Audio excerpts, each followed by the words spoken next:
Hey everyone, and welcome to the Wolfpacker Show. My name's Ethan McDowell, and I am joined by Noah Fleischman, and we're here to break down the Clemson win. What a performance by NC State! That was an old school, hard, tough together win for the Wolfpack, and we're here to talk through all of it, all of the highlights, all of the key moments, and all of the interesting stats. From if you look at the box score, you'd say, how did NC State win this game?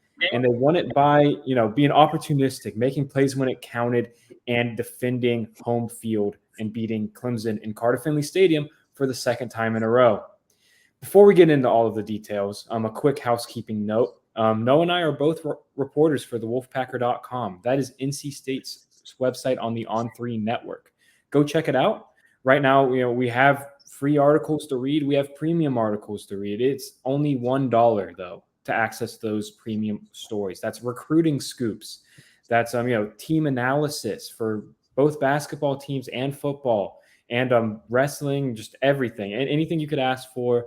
We've got it over at thewolfpacker.com. Go join the website for only $1. That also gets you access to our premium message board, fun community of NC State fans. You can talk, debate, celebrate a win, commiserate after a loss. Just it's a good community over there. Noah and I are on those boards all the time as well, and always looking to have fun conversations about the Wolfpack.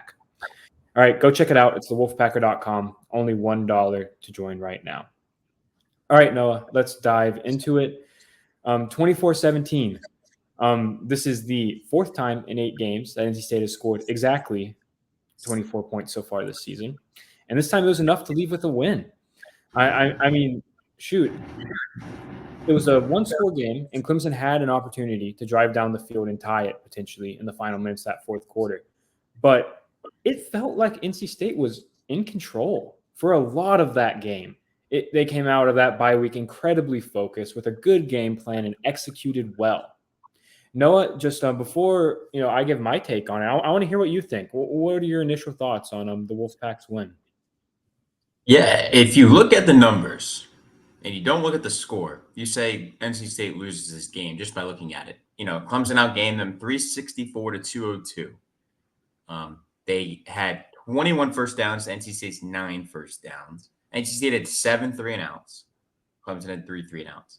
But the biggest thing is, the defense came up big when it needed to. The offense did too. It made some timely plays. But if you really look at it, I think the defense won NC State this game. 2 interceptions, 1 a pick six from Peyton Wilson. And at the end of the game, Clemson gets the ball back with 4 minutes, 23 seconds. Great punt, puts them at their own 8. They ran 14 plays, only to go 35 yards, end the game at their own 43-yard line, turnover run down to 14 seconds.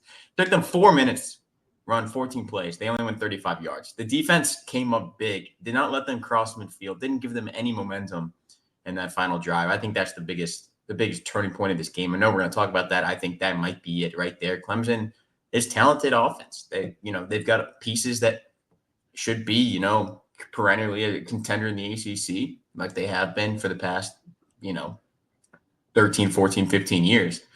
But, NC State's defense came up big when their offense made timely plays, 2 big plays, set up 2 touchdowns. That's all they really needed to do.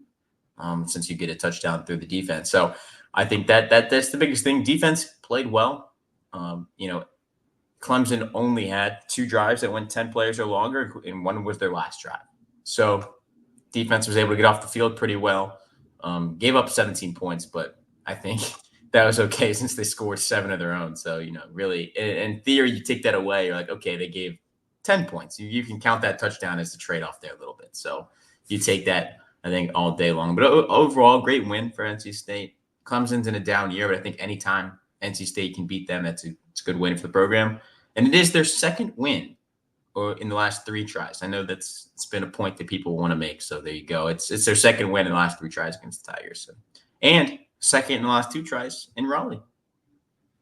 Yeah, and I mean, Devin Boykin mentioned it after the game. He was like, "Hey, like the crowd like made a difference.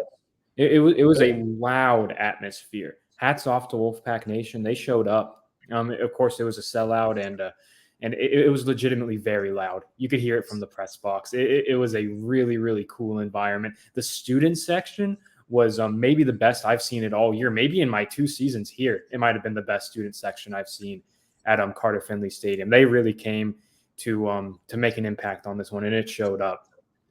Yeah, a couple more stats going off of what you were saying. Their average time of possession was 2 minutes, 24 seconds. Like NC State was getting off the field quick. Like Clemson has a solid rushing offense with Phil Maffa and Will Shipley, who obviously we're hoping he's okay. That was a scary injury during the game there where he had to come off the field and miss the rest of the game. But those are two really, really talented running backs. NC State did a good job containing that rushing offense and forcing Clemson to throw 50 times. 50 times. And in 50 passing attempts, they only ended up with 263 yards. That's a good number. Like Cade Klubnik didn't play like an awful game by any stretch of the imagination under center for Clemson. But NC State took advantage of the opportunities it got. It was getting into the backfield. They only recorded 2 sacks, but those sacks were extremely timely ones by Jalen Scott and Davin Van.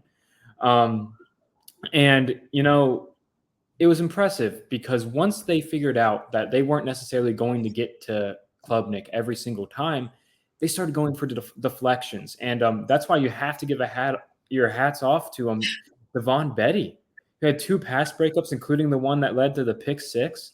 Like he had a great game. And just really impressed with how he was able to, get in passing lanes. Davin Van was able to disrupt passing lanes as well. It was a really good overall defensive effort and good adjustments throughout the day by the Wolfpack defense. It's a great win. We said it walking back to our cars after leaving the stadium. 5-3 sounds a lot better than 4-4, right? So it's a big time result for them. It clearly felt good for the program. It was a confidence boosting win, and it's one of those where Clemson's Clemson. Dave Doran doesn't have the best record against Clemson.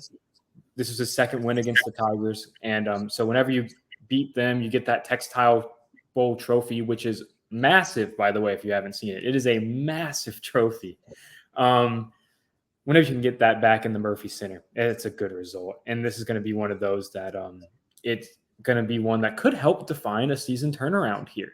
It's going to be really interesting to see where we head, because if you look at the ACC standings, Noah, there is a deadlock in the middle there. There are a lot of 2-loss teams, and NC State is going to have a chance to finish in the top half of the ACC, despite what I think most Wolfpack fans would characterize as a pretty disappointing start to the year.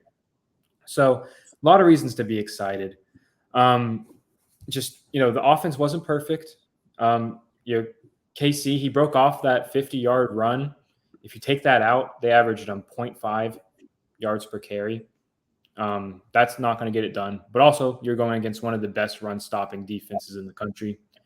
I think, it wasn't realistic to expect them to rack up a ton of yards on the ground. You probably want to see a little bit better performance than that. But still, they just didn't hurt themselves. I think that was the most encouraging sign. Even when things aren't working, they're not forcing it. They're not turning the ball over. They're not committing unnecessary penalties. It was an overall very positive performance in every phase of the game for the Pack. And it's hard not to leave that matchup feeling pretty good. So, Noah, for the listeners of this show, if this is your first time listening, every week we just like to give out a turning point of the game. A point of the game where we just felt like it just flipped the momentum on its head in either, the Wolfpack's favor or otherwise. So, no, in your opinion, what was the moment of this game where you were like, oh, things are very much trending in NC State's direction here? I kind of mentioned earlier with that last drive, but if you go back a little bit, I'll stick on the defensive side of the ball. Peyton Wilson's pick 6 was a really big turning point in this game. You kind of knew that the defense was going to need to get turnovers. They forced 2, 1 interception in the first quarter. Devin Boykin, NC State's offense takes advantage, scores a touchdown off it. It goes, okay, that was a goal they needed to do: get a turnover and get points, because you can't get a turnover and give the ball back, and then it kind of doesn't matter. He gets the interception, returns it back himself, touchdown. That's a big. He dives into the end zone. Pretty big style points right there. and it gets the crowd going even more. And his touchdown, puts them up in the third quarter by 2 scores. Mm-hmm. And it goes, all right, like they're back in the driver's seat, because it seemed like Clemson was starting to get some momentum a little bit. They had scored a touchdown, they were rolling a little bit, and it was like this is the turning point. Throw the interception in the third quarter on really, I think that was the first play of the drive, and that's a pretty big turning point there. And NC State was able to take advantage, and the rest, was history. They didn't score in the fourth quarter, but they didn't need to. The defense, came up pretty big there late. Yeah, absolutely. And an important part of that is you mentioned they didn't score in the fourth quarter, but they did in every other quarter. It wasn't like there was these long, prolonged droughts for scoring droughts for the Pack. And I think that was important. And I'd say the biggest drought and the most significant, stretch of the game was in the second and into the third quarter, where they punted on 4 straight possessions. And that's when you started to feel like, oh gosh, is the defense going to start to get worn down here? They're on the field a lot. Like, what's going to happen? But that's why that pick 6 was so huge, because it just flipped the momentum just so strong. That is the turning point of the game. I think it is impossible to pick any other moment, because that was so huge. Peyton Wilson, running back, scoring in the corner of the end zone in front of the student section. The crowd was fired up. Everyone was fired up. You got to love to see the defensive touchdown. And that swung the game in the Wolfpack's favor. Once that happened, I felt pretty good that the Wolfpack was going to leave Carter Finley Stadium with a win. And I have 2 quick ones, and it's it's the 2 offensive touchdown drives. After that pick 6 play, NC State forces another stop, and then they get the ball back, and then it's the quick slant to KC that he proceeds to break and take 72 yards to the end zone. I mean, holy crap. It was cool because, they moved him around so much. They asked him to do so much, but I don't think we've really seen him play an outside receiver role that much this season. So they line him up. The guy starts in press coverage, the defensive back, and backs up, goes off of him.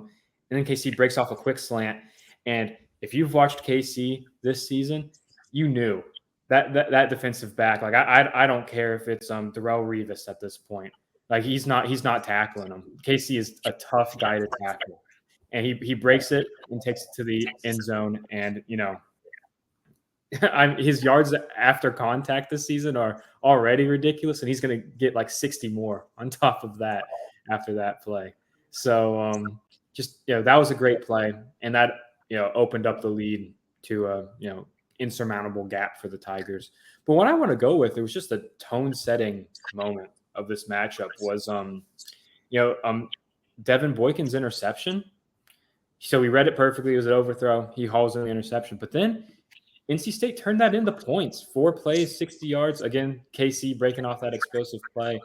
But it just set the tone. It sent a loud message that after, against Duke, against Notre Dame, where they didn't take advantage of these crucial, critical turnover moments, these momentum shifts, that they made it very clear in this game that was not going to happen. When they got an opportunity, when they were given gifts by the opponent, they cashed them in. They made some great plays, and NC State deserves a ton of credit for that. Noah, did you have anything you wanted to point out there? Yeah, you talk about lining KC up at, outside receiver. PFF said he played 1 snap at outside receiver. Touchdown. Pretty good percentage of lining him up at outside. So 1 snap at outside receiver against Clemson ends in a touchdown. He played 20 in the slot. So, you know what? I think we might see him there a little more. Teams will know it's coming, but that one's just one missed tackle and boom, he's gone. Exactly what happened. So I just thought that was, interesting stat of little creative game planning actually, pays off there. They had 2 weeks to prepare. We talked about it, in the press box. The offense got creative, I think, in the first half a lot of different looks, different things. Brennan Armstrong and MJ Morris on the field together, different things. Just they had 2 weeks prepared. They were pulling out all the stops, and it worked. So I think that's good to see from Robert and I. Yes, the offense struggled at times, but it also showed life at times. And you got to give credit where credit's due. Yes, the offense hasn't been the best at times this year, but some creative game planning led to some broken plays and some big touchdowns. So I think that Robert and I, for all the flack that he's gotten this year, I think you also have to point out when he pulls out something that works, and that was one of those things that worked. Yeah, absolutely. And you mentioned just like timely plays, which I think that's the story of the game. And I think that warrants a shout out for Keon Lassane, another guy who he hasn't quite had that like breakout game this year at the outside receiver spot, but he had 2 catches today. And I was shocked when I saw he only had 24 yards and 2 catches. Like if you would have asked me, I would have said more because it just felt like each of those catches were so impactful, just so crucial moments. One of them was a 3rd-and-long conversion, and it was just it was cool to see him come in. He's the senior leader, he's the captain. He's a guy that they count on to make plays like that, and he showed up and he made a couple huge plays. So tip of the cap to him as well. All right, we're going to dive into some game balls, talk about what this means for the season and all of that. But first, I want to thank our sponsor, Game Time. Game Time is a ticket buying and selling marketplace. Whether you're looking for tickets to, a Hurricanes game, the NC State basketball season opener, men's or women's, check it out on the Game Time app. You can find tickets to any game, concert, comedy show, whatever you want. You can find it there. Right now, I'm looking at tickets for the UNC-NC State game. Big news, the prices have dropped a little bit on the Game Time app. You can now find a ticket for $86 and a pretty sweet view. I'll hold it up so you can see it if you're watching on YouTube. This is by far my favorite thing about the app, right? You can see exactly the view that you would be seeing if you're in the seat. It cuts out a step of that ticket buying process, which I really appreciate. And I use Game Time. Noah uses Game Time. It's a good app. They keep it simple for you, straightforward. You can get the app on your phone or you can look it up on your web browser at gametime.co. It's not .com, that's .co. So go check it out. And if you do check it out and you decide, all right, yep, I'm going to go get those UNC-NC State tickets, use code Wolfpack. That's all caps Wolfpack for $20 off your first purchase. It's a good deal. So go check it out. It's Game Time. And hey, thanks for sponsoring our show, Game Time. All right, let's dive back into it. There are plenty of standout individual performances to acknowledge from this game. Noah has a article up on our website where he detailed some of his players of the game. And sorry, getting a phone call. But Noah, let's go ahead and dive into one of the standout performances. Who was one of your players of the game? Let's take an easy one. Peyton Wilson. He is a guy who left the game early, injured, which in all of the post game kind of didn't get brought up. Sure, we'll find out more tomorrow about his status. But he had his helmet on the sideline. He looked like he was trying to come back in. So I think it's not anything too serious. But his game ball, 8 tackles, and he played. The defense played 80. Pulling it up right now. Defense played 81 snaps. He played 52 of them. Still finished the game 3rd in tackles for the team. 8 tackles, 2 of them solo. 1.5 tackles for a loss in the pick 6. Pick 6 is the defining moment of this game. Without him, I don't think they win the game. Without that pick 6, it's a tied game. Anything happens. You take him and Kevin Concepcion away, it's a totally different game. So we'll take Peyton Wilson, or a broken record with taking Peyton Wilson. But when someone is playing an All-American caliber season and is probably going to win the Buckets Award for the best linebacker in college football, I think it's a given of how much of an impact he really makes on his team. It's going to show up every week. Yeah, and like you said, it seemed like he got a lot. He went into the injury tent after he got hurt and got some attention from the medical staff. But after that, it seemed like it was mostly just spending time walking up and down the sideline, doing a little jogging, testing out his leg, and you don't want to say definitively, but speculatively, it seems like it might not be a serious thing. Obviously, that's ideal. It's a completely different defense with Peyton Wilson on the field. He's like he's the best linebacker in the country, like you said. So hopefully they can have him back for the Miami game as well. But My first game ball is going to recognize someone who, kind of helped. Like he not only helped replace the production, he helped fill Peyton Wilson's role. Sean Brown. Oh my gosh. So he finished this game with 11 tackles, right? So that paced the pack, 6 solo, that also paced the pack, a tackle for loss. And by the end of the game, I don't know if the listeners noticed, he was playing outside linebacker. He was playing in Peyton Wilson's role because they thought he had the best shot of covering the back out of the backfield. So just what a performance. He hadn't practiced that. He wasn't prepared to do that, but he stepped up, and he was part of a secondary that stepped up as a whole. They had a great game. It was really impressive. And Sean Brown's a huge part of this defense now. He's really developed into a really, really good player as a redshirt sophomore, and he's going to be, I think, one of the better defensive backs in the ACC by the end of his career at NC State. Just an amazing run stopper, solid tackler. Just really, really impressive day for him. I think the sky's the limit for Sean. And then I'm gonna go ahead and give out my second one, and it's going to be my obvious pick of the day. We'll go with KC. I mean, it's easy to get into a spot where you can say, what more can you say about this guy? Because he has been so awesome as a true freshman. But I think we need to talk about his football IQ. The staff asks him to do a lot, right? They're putting him in the backfield taking handoffs. He is, running, as Doran said, every route imaginable as a slot receiver, as an outside receiver. They asked him to do so much. As a, 1 year ago, he was getting ready for his senior year high school playoffs. Like he has been on college campus for less than a year. And he's already one of the better receivers in the ACC. Maybe the best freshman receiver in the country. He is just putting together an incredible season. He is having, just a year to remember. And that continued this week with his, he led the team with 134 all-purpose yards. The next closest person was Michael Allen with 31.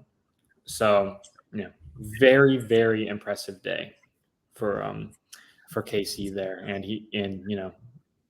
he's a star. NC State nailed that recruiting evaluation because he's going to be a good player for a long time. Noah, who's your second game ball? It's not an obvious one. This is a guy who I think he goes under the radar a little bit. I'd go to Caden Nuncaster. 9 punts, 369 yards, an average of 41 yards a punt. He had a long of 52, but 4 inside the 20. He flipped the field a lot, especially on that last drive where Clemson had to start on their own 8-yard line and have to basically go the length of the field if they wanted to tie the game. His guy's been consistent basically all year. I think he had one bad punt that we've seen this season. He shook that one off and has punted really well the rest of the way. So his guy, he's also a young player on this team, and he's punting really, really well. So I think that's good to see. And NC State's turning into punter university. They've got 2 in the NFL. If he keeps this up for the next couple of years, he'll be in the NFL. So I mean, hey, you can't really take that for granted of that guy being a weapon of being able to, if your offense isn't doing well, just flip the field, let the defense go to work, and it worked. That happened. Peyton Wilson's 15-yard interception return for a touchdown comes right after a punt. So I believe that came right after a punt. So, I think you can't really knock it. I think that's exactly what you want to see. It did come right after a punt. So good to see. Yeah. And, he's another guy where it seems like I don't know if I've ever classified a punter as clutch, and that's probably my own fault. But for 2 games in a row, Caden's had or 2 home games in a row, I should say. Caden has had punts that have just pinned the opposing team way back inside their own 10 and made it really difficult to mount a game-tying drive. Like, the defense has played great, but thanks to Caden, they've had some long fields to defend. So hats off to Caden. You're right. You don't take him for granted. Holy crap, no. And that kind of I'll throw a third game ball in before we move on, just because I don't think we've mentioned him yet. But Braden Narvison, hit his only attempt from 41 yards. He's having a great year right now. He's 9 for 11 on the season, and that includes 7 of 8 from, or my bad, 6 of 7 from beyond 40 yards or beyond. That's a very, very efficient mark. Very impressive season for a kicker who, taking over for Christopher Dunn, he had big shoes to fill. But he's done so very well, and doing so in big moments. So good to see him do that. Wolfpack record holder with his 57-yarder against Duke, and he's putting together a really, really good year in his lone campaign in Raleigh. All right, let's look forward a little bit. So you now stand 5-3 on the season. You need one more win to achieve bowl eligibility. I'm going to say it. I think they're going to get there. I feel pretty good about them getting another win at this stretch of the schedule. You get Miami at home, Wake Forest and Virginia Tech on the road, and then UNC at home in that classic rivalry matchup. So, Noah, based on the conversations we had during the bye week, this week as well, and we've talked a lot about how we viewed the rest of this season. How does this win impact how you viewed the final third of the Wolfpack's regular season? A lot. Just gonna put it out there, Clemson. If you beat them and their defense and how well they play, it opens the door for what these last 4 games have to offer. Miami went to overtime with Virginia last night at home. They pulled it out. And then Wake Forest is not having a great year. Virginia Tech did not start with a great year. They're playing well now. And then North Carolina has been up and down too. So people were asking at the bye week, are they going to win another game this year? Well, they win the first one. And honestly, I'm going to take an optimistic approach here. They will be in the last 4 games. I don't see these last 4 games being a blowout. They could go 4-0 in the last 4 games. They could go 1-3 in the last 4 games. But I definitely think they're going to be in every single game the rest of the way. And if they can beat Miami this weekend, I know we're really early. We're 6 days away, 8 o'clock at Carter Finley Stadium on ACC Network. They win that game. I think 5-0 on these last 5 games is very, very possible. It's a tall test. Tyler Van Dyke's one of the best quarterbacks in the ACC, but they win that one. 5-0 is possible. If you go 5-0, the ACC title game is not out of the question. You need help. Duke losing helps. You do need Louisville to lose. And I think Duke needs to lose one more time. But it's possible. I wouldn't get too far ahead of myself, though. I think bowl eligibility is definitely going to happen now with 4 games to play, Wake Forest being one of them. You don't want to call any game. That's a sure win. But you look at what's in front of them. They only need 1 win in the last 4 weeks to do it. So that's good to see. And, we talked about it leaving the stadium yesterday. For as bad as people made it seem this start to the year that NC State had, they're 5-3, which you feel really good at 5-3 rather than 4-4. Dave Doran has only had 2 seasons at NC State where they didn't have 7 wins or more. It's pretty good in his first 10 seasons. He's in year 11. He's on track to maybe hit 7-8 wins again, maybe 9 wins. 9 wins would be a remarkable turnaround for this team from what we saw the first 7 weeks. But we'll see. Plenty of games left to play. I'm optimistic. Count me in the optimistic boat. Maybe it's just because, I don't know. But I think, NC State can win the game against Clemson with their offense playing not too great. Defense plays really well. If the offense just plays decent down the stretch, I think they've got a chance to win all 4. And, listeners might be going like, man, Ethan and Noah, like I've been reading your articles for the past couple of weeks. I've been listening to the podcast. Like, where did this total vibe shift come from? But that's what happens when you pick up a win against Clemson like this. It was a very important win. And I'm with you. I don't think they're going to win out personally, but I think they have a good shot to win every single game they're going to play. I mean, Miami at home. Oh man, talk about a good environment. I'm excited for that. I'm getting ready. It's gonna be a good one. That's gonna be a packed Carter Finley Stadium in prime time. We haven't gotten to really see the lights as much as we did last season, so that'll be all in effect with the new scoreboard and everything. That'll be cool. Wake Forest on the road. Wake Forest is bad, but also it's at Wake Forest, and if you're an NC State fan, you know how difficult Winston-Salem can be for this program. And then at Virginia Tech, another tough road environment, but again, not an elite team. They're 4-4 this season. That should be a game they can absolutely win, even on the road. And UNC at home, I mean, if you've been watching their past couple of games, they haven't exactly looked like the top 10 team that they got ranked to be. So it'll be interesting to see how this stretch turns out. I am very excited to see how it goes. This win, it makes a difference, and I think we would also be remiss not to mention that Dave Doran picked up his 100th win. Huge milestone for the head coach. He also tied the all-time wins record at NC State, tied Earl Edwards.